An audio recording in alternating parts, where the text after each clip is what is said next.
paroxística nocturna, que es otro tipo de anemia hemolítica, que genera una hemólisis masiva y está un poco asociada a, a lo que platicamos el día de ayer de la anemia plástica. No está asociada precisamente porque vaya a haber una destrucción total de las células progenitoras hematopoyéticas desde médula ósea, pero se ha encontrado una relación entre el desarrollo de ambas enfermedades, que una puede llevar a la otra. Entonces, es una relación que se ha encontrado, que se ha documentado y que sí, la presencia de una desencadena la otra. ¿Por qué razón exactamente? No lo sé. Todavía no está bien escrita esa parte, pero sí se ha encontrado este vínculo entre ambas. Y para empezar, les quiero poner este video que nos habla de la HPN, ¿no? Cuando algo está pasando mal. Essential for our lives. A ver. ¿Se escucha? Red blood cells are essential for our lives. Creo que sí. Sí, sí se escucha. Gracias. So if they rupture, it can be life-threatening. But that's exactly what happens with paroxysmal nocturnal hemoglobinuria, or PNH, a rare blood disease caused by a fault in the body's blood production line. The disease normally appears in adulthood. It can cause a host of symptoms, including anemia, blood clots, involuntary muscle contractions, and fatigue. Some of these symptoms can appear suddenly. But the clearest sign of the disease is the blood itself. When red blood cells rupture, they release hemoglobin, which the body disposes of in the urine. This leads to a concerning dark color, alerting the patient that something's not right. And for unknown reasons, this symptom is usually most visible after a night's sleep, hence the N in PNH. For most patients, PNH has few symptoms. For some, it can become life-threatening. The red blood cells are ruptured by the body's own immune system, but what could cause the body to attack its own blood? The trouble starts in the body's blood-making machinery, the bone marrow. The bone marrow contains hematopoietic stem cells. These serve as templates for all the different types of blood cell. Like all cells, these stem cells contain a gene called PIGA, an essential part of their blueprint. It codes for the part of the cell that anchors a stamp of authenticity to the cell surface. The complement system is a part of the immune system that uses inspectors to check for this stamp on cells. This stamp assures the immune system that the cell is part of the body, not a dangerous invader like a bacterium or a virus. When inspectors spot the stamp on a blood cell, everything is in order. But sometimes the machinery goes wrong. In PNH, a mutation in the hematopoietic stem cell's blueprint can derail this process. A faulty PIGA gene leads to an incomplete production line and blood cells that don't have an authentication stamp. The inspectors mistake these cells for invaders and raise an alarm. The immune system jumps into action, ultimately destroying the cell. But this will only happen to the red blood cells that come from a defective stem cell. So long as the majority of stem cells producing red blood cells still have well-oiled production lines, everything should be okay. But if a lot of stem cells end up with this mutation, the body can end up with huge numbers of red blood cells missing their stamps of authenticity. And that can have devastating consequences. So what can be done to protect patients and stop their immune systems from attacking their own blood cells? There are two paths that treatments can take. One is to start from scratch and replace all of the patient's stem cells, faulty and healthy alike. That means a bone marrow transplant, but this is a high-risk strategy. If it works, it can cure the disease. If it fails, it can have severe consequences. The preferred option is to leave the blood cells without their stamp, but to disrupt the immune system. Doctors can use drugs to stop the immune system attacking the faulty cells. This can improve a patient's quality of life and life expectancy, but it can also hamper the immune system, blocking the inspector's ability to spot and deal with real invaders. Plus, the patient needs regular infusions, which can be expensive and aren't available everywhere. So researchers are still hunting for better options. But even today, there are treatments that can help keep patients healthy.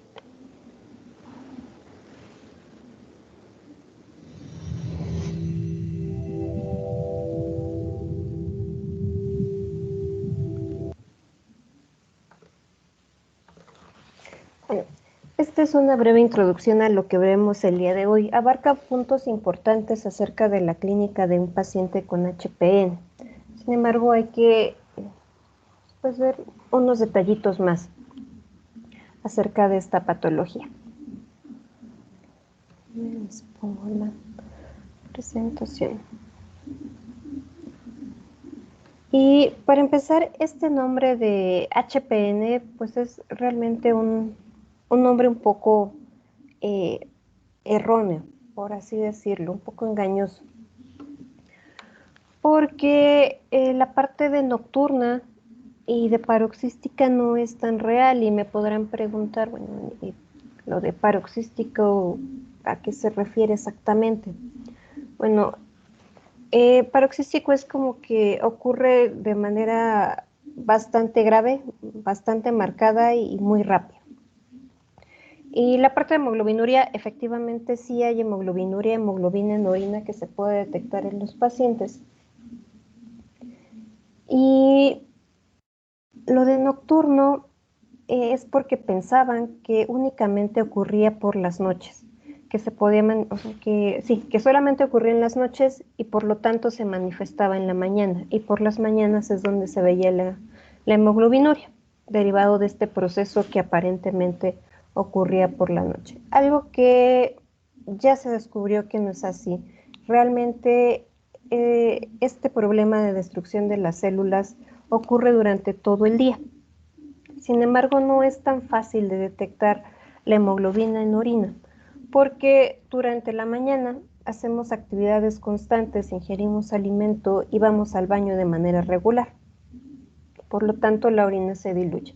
A diferencia de la noche, que mantenemos un estado de reposo pues por un periodo prolongado, al menos unas 5 horas, si bien nos van, u 8 horas. O sea, el periodo que vayamos a estar en reposo, el tiempo que estemos durmiendo en la noche, va a permitir que haya una acumulación de esta hemoglobina en orina y por lo tanto lo veamos reflejado en esas primeras orinas en la mañana. Entonces, por eso el nombre es un poco engañoso. Sin embargo, a partir de que se le dio este nombre, pues realmente no se hizo modificación a él. Entonces, ¿qué nos dicen que es tal cual la hemoglobinuria paroxística nocturna o HPN? Que así se los voy a estar mencionando a lo largo de la presentación. Pues tal cual la describen como una enfermedad rara, que no es muy frecuente. Enfermedad rara hematopoyética clonal de las células tallo. ¿Esto a qué se refiere? A que está afectando directamente a las células progenitoras, a las células troncales, que se supone que deberían estar produciendo células completamente sanas.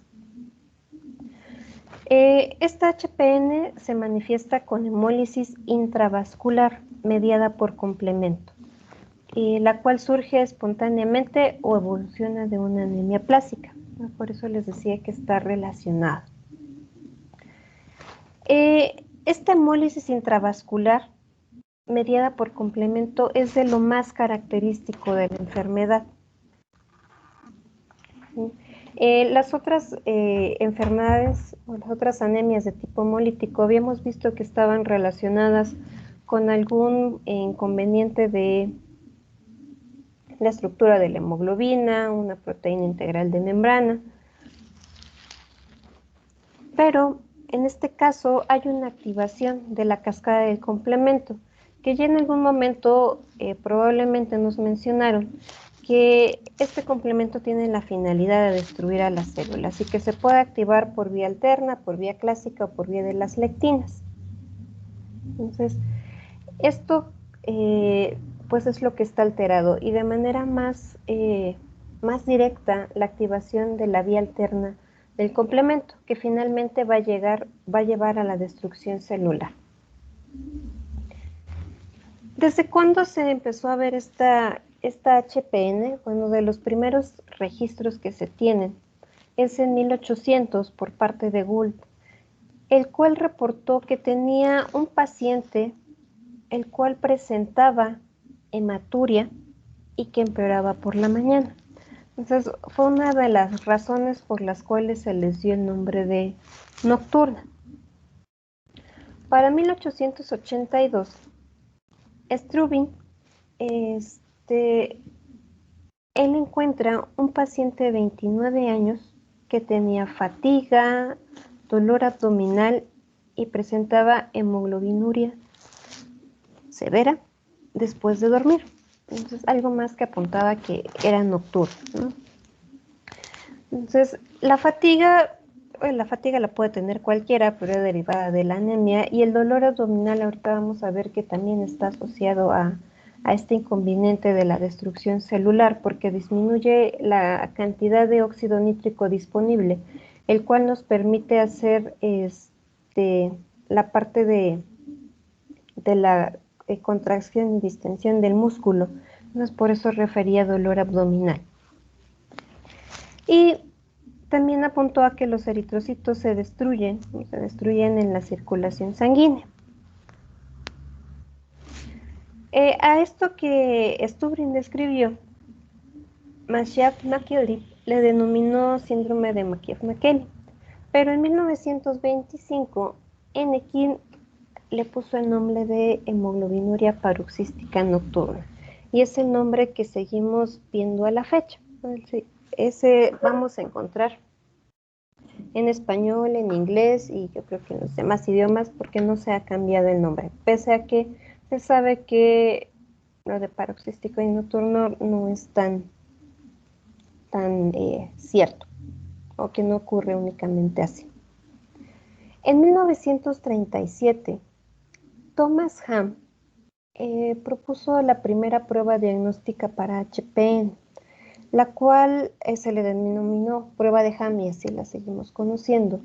Y es un examen, una prueba de suero acidificado. ¿Y a qué me refiero con esto? Bueno, que el suero del paciente se acidifica con ácido clorhídrico y se enfrentan sus eritrocitos a este suero acidificado. Si se destruyen, es un paso más a apuntar que es un paciente con HPN.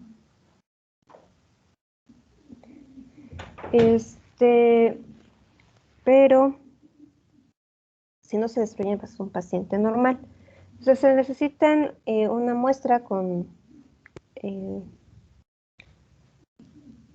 se debe montar, un control, el suero acidificado y otra muestra que carezca de la actividad del complemento. Entonces, este complemento se puede inactivar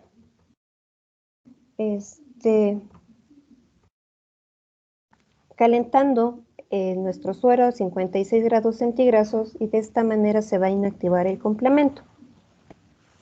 Entonces, en esto consta la prueba, ¿no? De ver que los eritrocitos se lisen efectivamente si el suero está acidificado. Si no está el complemento, es una prueba, un testigo más el control sin generar ninguna modificación. Y, perdón,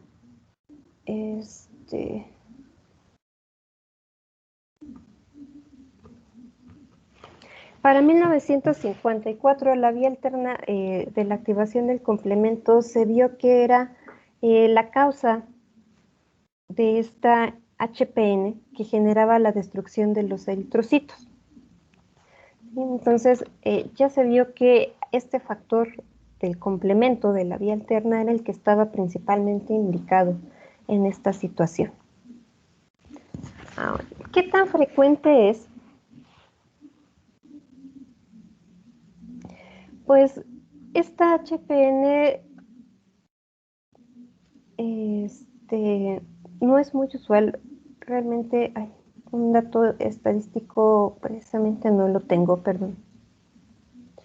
Pero lo que sí sé es que se presenta principalmente en pacientes alrededor de los 40 años y que es un inconveniente, una enfermedad que se ha adquirido, ¿sí? Y que el paciente, a partir de su diagnóstico, tiene una esperanza de vida alrededor de 10 a 15 años, que puede ser un poco mayor. Realmente esta esperanza de vida que tienen ya es un poquito más larga, pero de 10 a 15 años pues pudiera parecer un poco más alentador aquellas que solamente les dan 2 años de vida, como veíamos ayer en la anemia plásica.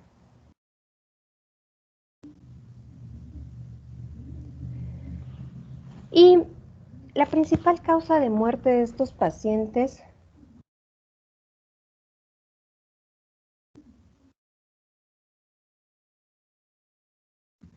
es la trombosis. La trombosis está muy relacionada al fallecimiento de los pacientes. ¿Y es por qué? Porque tienen una activación plaquetaria constante y que también está asociada a la destrucción de los eritrocitos, a la liberación aumentada de la hemoglobina derivada de esta destrucción y a la disminución del óxido nítrico, que la disminución del óxido nítrico promueve la agregación plaquetaria. Entonces, por eso es una de las causas principales de muerte de estos tipos pacientes, de este tipo de pacientes. Signos y síntomas que pueden referir. Pueden tener lo clásico de la anemia, obviamente, cansancio, la fatiga.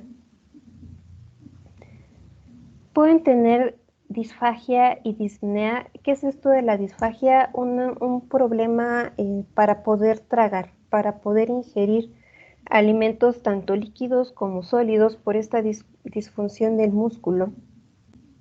Por eso les pongo esta avestruz aquí que siente que está ahorcada, tiene un nudo en la garganta. La disnea, que es una dificultad respiratoria. El dolor abdominal, incluso disfunción eréctil, que también está relacionada a la disminución del óxido nítrico y a la distensión del músculo. Hemoglobinuria, sí, algunos pacientes, bueno, la mayoría de ellos tienen hemoglobinuria y un bajo porcentaje de ellos la presenta únicamente por la noche, aparentemente. Desarrollan trombosis en una parte importante de los casos, 40-67% de los casos, pues, los llevan a la muerte por una trombosis. También tienen falla renal e hipertensión pulmonar. Y la falla renal es una complicación importante de estos pacientes, porque como ya vimos en el video, bueno, van a estar cansados, con dolor, van a requerir probablemente una transfusión de manera regular y ahora tiene insuficiencia renal por toda esta destrucción celular que se ha generado. Entonces cada vez se complica más su condición, más el riesgo de trombosis elevada que tienen los pacientes. Entonces la verdad es su cuadro clínico, pues va deteriorando su calidad de vida. En cuanto a estos signos y síntomas, pues se va a ver por la incapacidad de poder obstruir la activación del complemento. Y aquí le pongo ausencia de proteínas de membrana. ¿Por qué? No son las proteínas de membrana que ya habíamos visto en la esferocitosis. No es una banda 3, proteína 4.2. De esas proteínas no precisamente, sino proteínas reguladoras de la cascada de activación del complemento. como es el caso de el CD55 y el CD59, que están disponibles en el suero del paciente, están disponibles en la circulación y requieren anclarse a la membrana de la célula para que se pueda regular esta activación del complemento. Entonces puede ser que haya una deficiencia de estas proteínas que se tienen que anclar para poder detener la activación, o que nos haga falta una proteína de membrana a la cual se le denomina glicosilfosfatidilinositol, que es esa ancla, es esa manita que ayuda a unir estas proteínas, que ahorita vamos a mencionar otra vez. Entonces, esta deficiencia de membranas nos conlleva a la disfunción del músculo liso, que lo vemos reflejados en fatiga, dolor, espasmo y disfunción eréctil. En una trombosis venosa, ya sea a nivel hepático, cerebral, basal o portal. Y la hemoglobinuria, como les decía, aproximadamente el 25% de los casos es nocturna, nada más, y una deficiencia de hierro, que también se puede llegar a desarrollar en estos pacientes.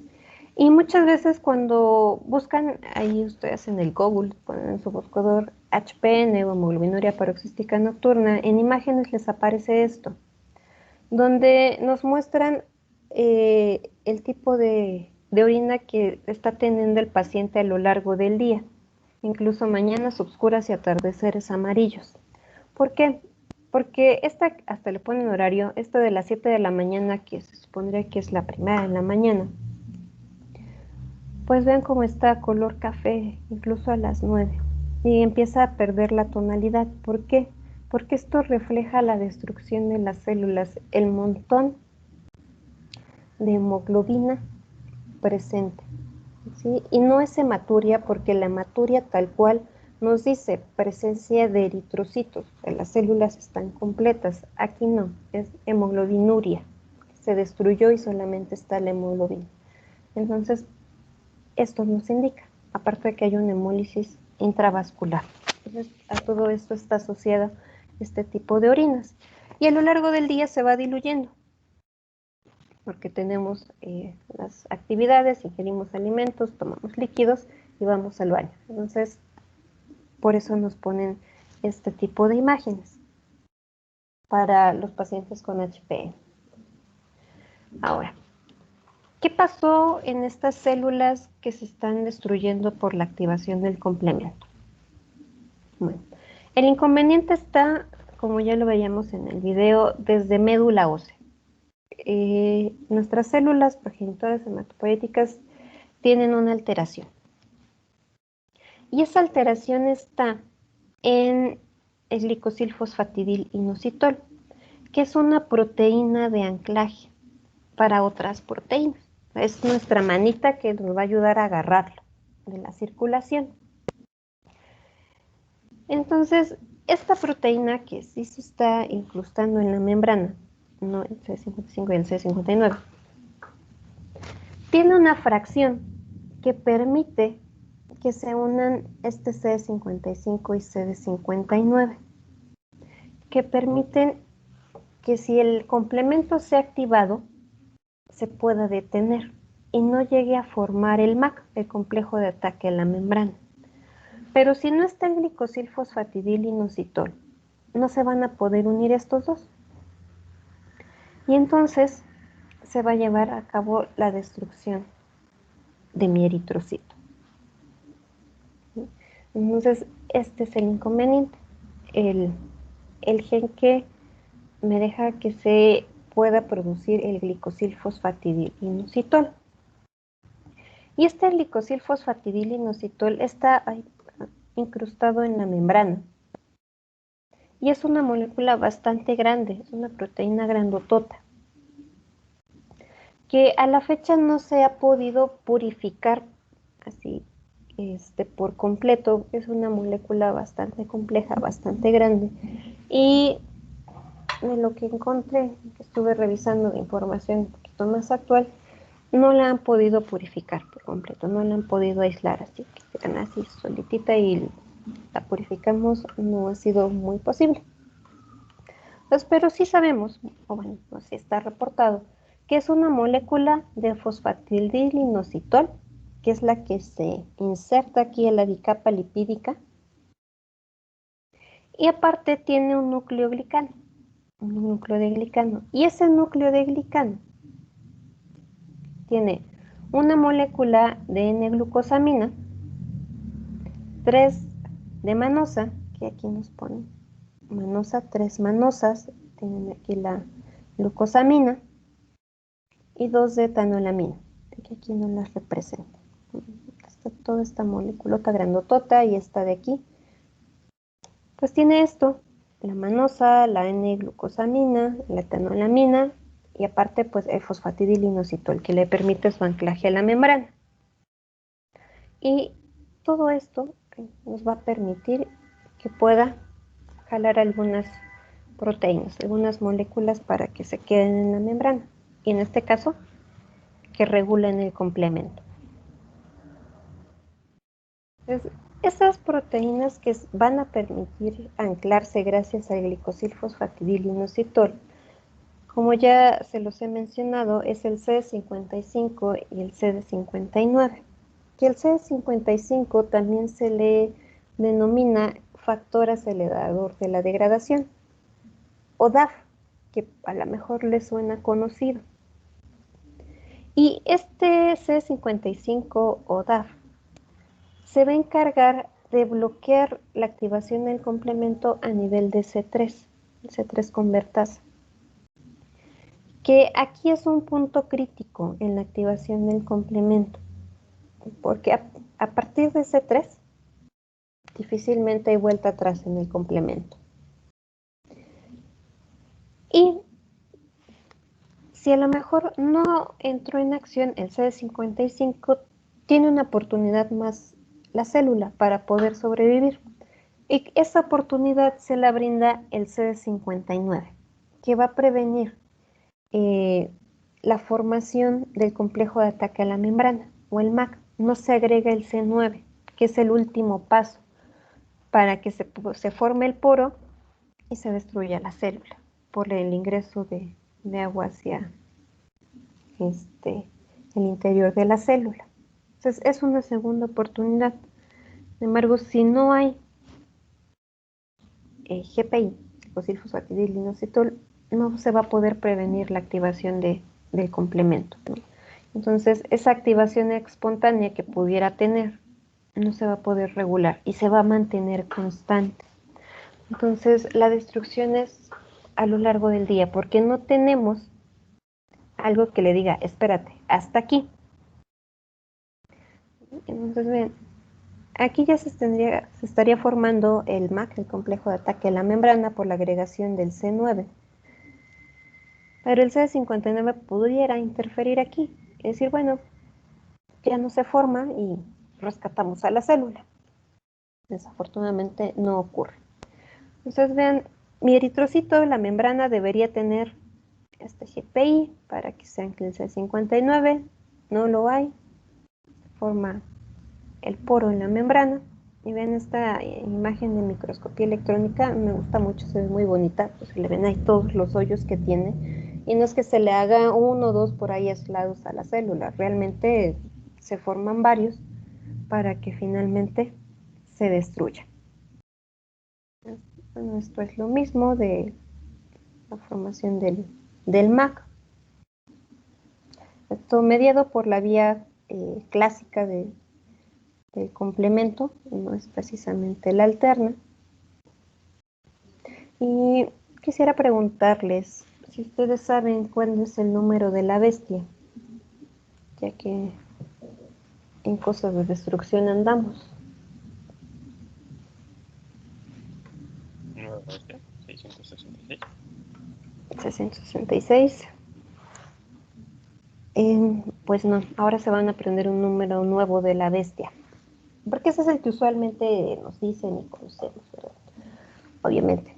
Pero si nos referimos a complemento, el número de la bestia es el 1423. Si alguna vez van a una conferencia, escuchan una plática y están hablando de esta activación del complemento y les preguntan, ¿cuál es el número de la bestia? Ustedes van a decir 1423. ¿Por qué? Porque es la manera en cómo se activa la cascada del complemento por vía clásica. Entonces, C1, C4, C2, C3. Entonces, así se activa el complemento por vía clásica, ¿sí? No se les olvide, es un buen acordeón para que se acuerden cómo se activa, cómo se inicia la activación del complemento por vía clásica. Para la alterna varía un poquito y para la vía de las lectinas también varía un poquito, pero usualmente nos hablan de la clásica, que en este caso de HPN pues está afectada más la activación por la vía alterna. Regresando al glicosilfosfatidilinositol, la formación de esta proteína de membrana, la verdad, resulta bastante compleja, porque mencionan que requiere al menos 10 pasos químicos y 20 genes para que se pueda generar por completo, para que se pueda sintetizar. Se sintetiza en el retículo endoplasmático y compromete 3 moléculas que ya vimos que lo que está componiendo este GPI, que es el fosfatidilinositol, la cabeza de glicano y la fosfatidiletoanolamina, que es lo que veíamos en diapositivas anteriores. Entonces, este glicosilfosfatidilinositol, que se produce gracias al gen del glicosilfosfatidilinositol, cuando está alterado, se le denomina PIK-A, que es el gen alterado en la HPN, que está ligado al cromosoma X. ¿Sí? Entonces, este PIK-A, así como puerquito en inglés, bloquea la síntesis de glicosilfosfatidilinositol y ya no va a permitir que nos dé esa ancla necesaria para regular el complemento. ¿Sí? Este PIK-A, el glicosilfosfatidilinositol clase A, eso significa PIK-A, pues es el gen alterado. Entonces, mi paciente con HPN tiene PIK-A y ahora ya no va a poder sintetizar el ancla necesaria para la regulación del complemento. Entonces, pues ya mi eritrocito no está protegido contra esa activación impredecible del complemento, por así decirlo. Está constantemente activa. No hay nadie que le ponga un hasta aquí. Y aparte, pues hay una deficiencia en estos C55 y C59, que es otra de las causas. Puede ser que falte el GPI, sí, efectivamente va a faltar pero también se ha encontrado por ahí que puede haber una deficiencia de C55, C59, que ambas opciones son posibles. Y esto lo pueden determinar por citometría de flujo, que estén marcando a estas proteínas con un marcador fluorescente y después lo podamos detectar para ver si evidentemente está o no, o que si está anclado o no está anclado a la membrana. ¿Sí? Entonces es una activación continua y por lo tanto puede ocurrir a lo largo del día. Esta es la cascada del complemento, aquí nos la ponen por vía clásica y para la vía alterna, pero finalmente tienen un punto de conversión. ¿Cuál es ese punto de conversión que es similar en las vías? El C3, la C3 convertasa, que es nuestro primer punto de control que pudiera ser regulado por C55. No se reguló aquí en C55. Bueno, tienes una segunda oportunidad de vivir. Aprovéchala. Ok. Y esa segunda oportunidad es a nivel de C9, antes de que se empiece a agregar toda esta proteína alrededor de la membrana. Y debería llegar el C59. No llegó. O llegó y nadie le hizo caso, nadie le abrió la puerta. Adiós mundo cruel. Se destruye la célula. Y como les decía, o sea, no nada más es que se destruye el eritrocito y ya. O sea, que sí, ya se destruyó, se activó el complemento y ¿qué? O sea, pues sí, ya se destruyó la célula, que la médula ósea produzca más eritrocitos y se acabó. Desafortunadamente sí puede producir más eritrocitos, pero los produce igual, con esta misma deficiencia. Y no se acaba ahí el problema. ¿Por qué? Porque al haber una destrucción masiva de estos eritrocitos, tenemos una liberación enorme de hemoglobina a la circulación, que se debería eliminar, obviamente, se va a eliminar y se elimina a través de la orina, a través de las heces, y qué es lo que le está dando el color a la orina y a las heces fecales, por la formación de la bilirrubina y el urobilinógeno, que más adelante en próximas clases les voy a poner un videito donde el maestro Jesús me ayuda a explicar esta parte de qué pasa con toda esta destrucción. Pero bueno, en primera instancia hay que saber que esa destrucción de células le da el color tanto a la orina como a las heces fecales. Entonces, toda esta hemoglobina libre va a tener afinidad por el óxido nítrico, que el óxido nítrico es un regulador importante en la fisiología vascular. ¿Y a qué me refiero con esto? Esa capacidad de distensión y contracción del músculo liso. Entonces, y para que se produzca este óxido nítrico se necesita oxígeno, que está disponible, la arginina y la óxido nítrico sintetasa. Y así podremos obtener el óxido nítrico, que va a mantener el tono vascular normal y también limita la activación plaquetaria. Pero como la hemoglobina libre es un montón, empieza a secuestrar el óxido nítrico, lo bloquea. Entonces, tenemos baja concentración de óxido nítrico y ahora se refleja en dolor abdominal. Y otra cuestión, aparte del dolor, la activación plaquetaria. Entonces, cada vez se complica más la situación.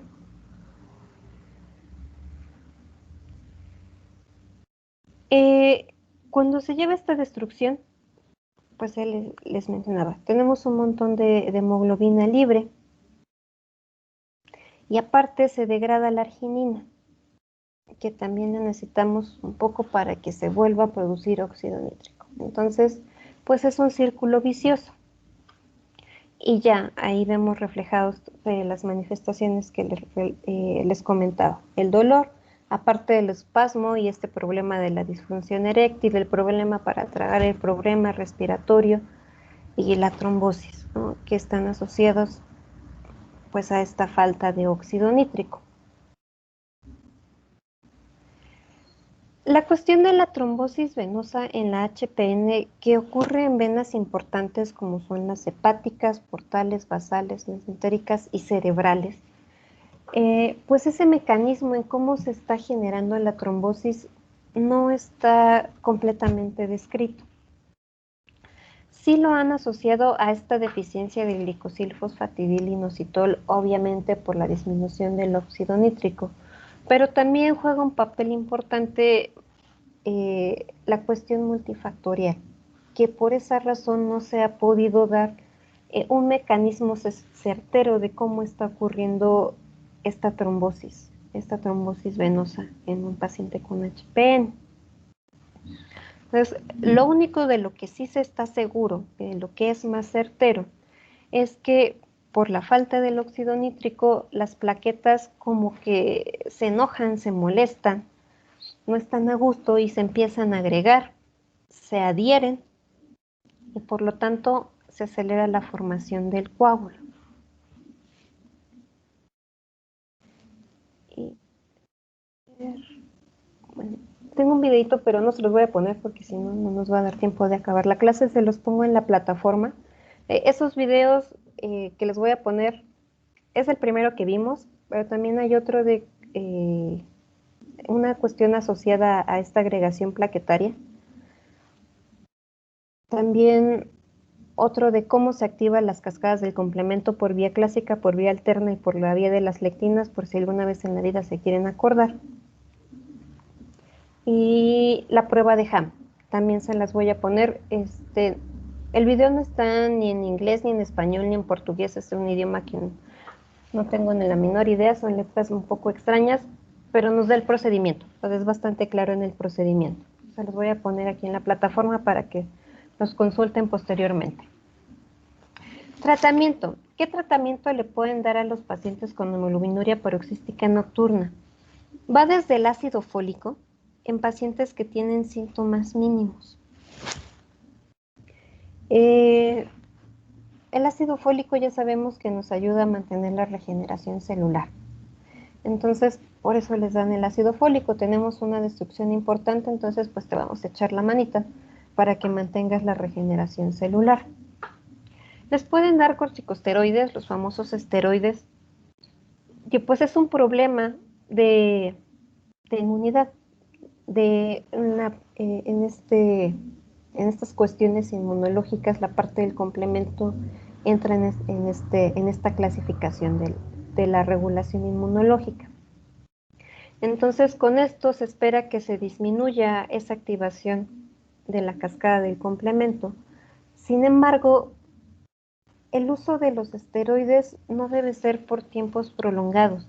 Y a lo mejor nos han mencionado que es importante, aparte de que no se prolongue su uso, que no se elimine, que no se suspenda su uso en el paciente así nada más de un día para otro, sino que hay que ir reduciendo las dosis. Así como se fue aumentando poco a poco la dosis, después se tiene que ir disminuyendo para que no sea un retiro de la medicación de manera abrupta que le pueda generar un inconveniente al paciente. Estos esteroides, pues muchas veces pelean que genera efectos adversos y demás, y efectivamente genera algunas modificaciones, incluso pues estéticas, si así lo quieren ver, porque puede generar el agrandamiento de las mamas, y esto pues en un paciente masculino pues le resulta todavía más inconveniente, ¿no? Porque ahora tiene un agrandamiento de mamas importante. Y en el caso de las mujeres puede generar el hirsutismo, que es de lo que pues les pudiera generar como un mayor inconveniente a las mujeres, que decimos que yo antes no tenía vello corporal y ahora sí tengo un montón, bueno, pues, derivado de este uso de esteroides, que es como de las cosas estéticas de las que más se podrían quejar y que de las que más conocemos, fuera de todo lo demás que no es el caso de mencionar ahorita y no me acuerdo. Entonces, aparte de este ácido fólico y de la opción que hay de los esteroides, se les da una profilaxis anticoagulante por el problema de la trombosis, que es más fácil que se desarrolle en ellos. Sin embargo, no es 100% seguro que esta profilaxis anticoagulante nos asegure que el paciente no se trombose. Puede funcionar, puede no funcionar. Se los dan como una opción que a lo mejor le ayuda bastante al paciente, sin embargo no es garantía de nada. Cuando el paciente tiene una sintomatología un poquito más severa, que realmente la fatiga sea muy intensa, ya tenga problema de trombosis, el dolor sea muy intenso y la dependencia transfusional sea bastante elevada, porque la dependencia transfusional es un hecho que la va a tener por esta activación del complemento, la destrucción masiva que hay. Entonces, si ya de verdad la transfusión es cada vez más recurrente, ya registró un episodio de trombosis, no sé si conozcan a alguien que se haya trombosado, pero de los pacientes que yo llegué a ver con los médicos hematólogos, que andaba ahí pegada con ellos, llegaban los pacientes con trombosis y generalmente son hacia miembros inferiores, que puede ocurrir en cualquier parte, pero la mayoría de estos pacientes referían trombosis de miembros inferiores. Y decían que era muy doloroso, o sea, demasiado doloroso, un dolor súper incapacitante que no pueden describir y que no quisieran experimentar nuevamente, porque la verdad sí es bastante doloroso. Entonces, aunado al problema que a lo mejor sea un paciente masculino, que mi maestro de hematología se preocupaba mucho por la disfunción eréctil, y más si es un paciente joven. Entonces, pero todos estos inconvenientes cada vez son más marcados. Entonces, ahí pues se podría optar por terapias más agresivas, y terapia más agresiva se refiere a un trasplante de células progenitoras hematopoyéticas, con el cual se va a buscar eliminar las células que tienen esta alteración de glucosilfosfatidilinositol, que tienen el gen PIK-A, que tienen el PIGA, y ahora pues quitamos esas y te ponemos nuevas que sí puedan producir glicosilfosfatidilinositol. Y algo también estaba olvidando decirles, o sea, no es que todas las células troncales hematopoyéticas tengan este inconveniente de no producir el GPI. Algunas sí, algunas no, pero finalmente pues van ganando aquellas que no lo tienen. Entonces, el trasplante sí busca de cierta manera curar al paciente, pero pues como les he mencionado en otras clases donde vemos esta opción de tratamiento, dependemos de un donador compatible y dependemos de la edad del paciente. ¿Sí? Entre más grande sea, menor probabilidad tiene. Pero no es la única opción. Este trasplante alogénico, que venga de un donador sano, pues no es la única opción y realmente es poco usado. Es como de las últimas opciones que hay para tratar a un paciente con HP, ya solamente que de verdad sea un caso bastante necesario. Pero existen otras opciones de tratamiento, que es con el uso de anticuerpos monoclonales, como es el caso del eculizumab. El eculizumab fue aprobado desde el año 2007 por la FDA para el tratamiento de la hemoglobinuria paroxística nocturna. Este anticuerpo monoclonal se ha visto que realmente le da bastantes beneficios al paciente, mejora mucho su sintomatología, disminuye la activación del complemento por la vía interna y disminuye la hemólisis intravascular que hay derivado de este inconveniente. También disminuye el riesgo de la trombosis y los requerimientos transfusionales disminuyen.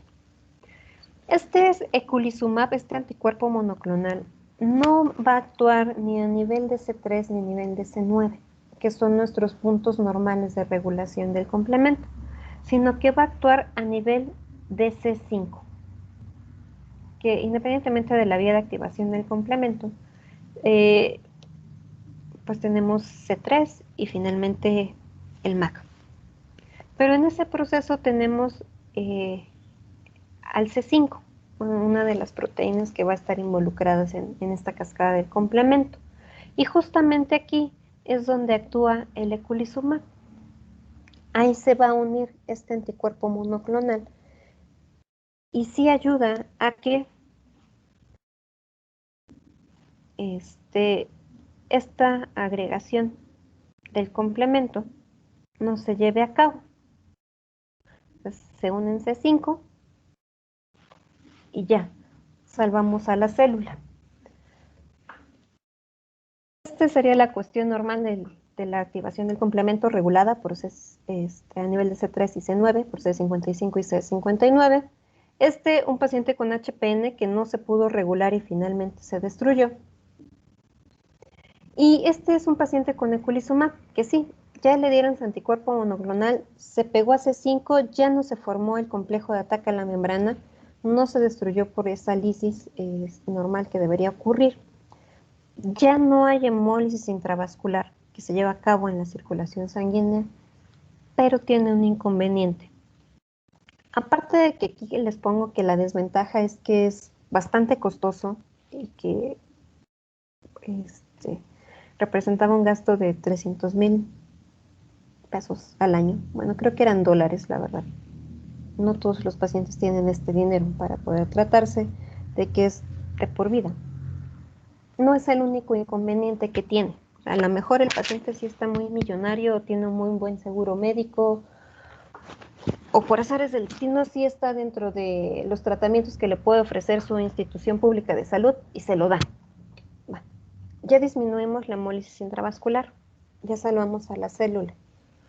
Pero ahora este eculizumab pues se pega a la membrana. Y entonces esto lo marca. Por sí, esta fracción C3b marca a mi célula, que es normal. Es normal cuando se activa la cascada del complemento y la deja marcada para llegar al sistema retículo endotelial y ahí pues los macrófagos se lo comen. Entonces, el uso de este eculizumab promueve una mayor opsonización, un mayor marcaje de los eritrocitos, a que lleven algo ahí pegado y que lleven todavía más cosas pegadas, ¿sí? Como el C3b. Entonces va súper opsonizado este eritrocito, va bien marcado, así va señaladísimo, y cuando llega al vaso, ¿qué va a pasar? Los macrófagos lo van a secuestrar y se lo van a comer. Entonces, ya no tenemos hemólisis intravascular, lo salvamos ahí, pero ahora tenemos hemólisis extravascular, que se lleva principalmente en vaso y también una parte en el hígado. Entonces pasamos de una hemólisis intravascular a una hemólisis extravascular por un aumento en la opsonización de mi célula. Entonces, finalmente, mi paciente sigue teniendo destrucción celular. Y pues no es la única solución. Sí. Pues sí mejora una cosa, pero ahora se afecta a otra y ahora habría que ver la posibilidad de otro tratamiento para mi paciente para remediar esta complicación de la hemólisis extravascular. Existen otros medicamentos, también anticuerpos monoclonales, después de este eculizumab que aprobó la FDA. Existen otros nuevos que los aprobaron por ahí, creo que de 2018, no recuerdo exactamente el nombre, déjenme. Aquí lo puse en letras feas. Ravulizumab, que tiene un periodo un poquito más largo para actuar sobre la HPN, una vida media 3 veces más largo que el eculizumab, entonces pues funciona, ya no hay una administración tan constante, pero pues dependemos de la capacidad económica de nuestro paciente y no elimina por completo esta situación de la hemólisis extravascular. Y no todos los pacientes responden de igual manera a este eculizumab, que sí es muy bueno, la verdad la mayoría responde a ellos, pero ya saben que siempre está el frijolito en el arroz y puede ser que no responda adecuadamente a este anticuerpo monoclonal y se le busquen otras opciones de tratamiento. ¿Cuáles en específico? La verdad, las desconozco. Este es como un acordeón que le encontré en este video, así se llama, Paroxysmal Nocturnal Hemoglobinuria. Es un video de un profesor sobre sus videos, nada más que la verdad sí me genera un poco de trabajo escucharlos porque habla como a Rajesh Kutrapali de The Big Bang Theory. Entonces, pero si lo quieren ver, si lo quieren escuchar, bueno, da bastante información muy acertada, pero sí cuesta un poquito de trabajo escucharlo. Pero bueno, me gustó este acordeón que él pone en su video al final para recordar la HPN, donde nos dibuja un puerquito y nos pone que es un PIC, como la palabra en inglés. PIC-A, que es la alteración genética que hay en un paciente con HPN y que no permite que se forme el glicosilfosfatidilinositol y por lo tanto no haya C55 ni C59 que bloquee esta activación del complemento. Aparte tenemos la prueba de Ham que nos ayuda a dar un paso más en la confirmación del diagnóstico del paciente. Entonces también este Ham lo podemos asociar con Hammond, del que viene del puerquito. Un acordeón bastante bueno, a mí me lo pareció. Y lo que podemos ver en los pacientes, que el nombre de nocturno ya vimos que no es tan certero porque realmente ocurre a lo largo del día, que haya presencia de hemoglobinuria, y aquí nos pone esta iglesia, que no es porque sea muy, muy religioso que digamos, pero nos dice que de Eclesia, y le recuerda al eculizumab, y le pone un 5 porque va dirigido contra el C5 de la cascada del complemento. Entonces, creo que es un buen acordeón que nos ayuda a recordar esta HPN. Y nuestro tiempo se acabó. Perdón. ¿Alguna duda hasta aquí, jóvenes? No. Bueno, entonces nos vemos.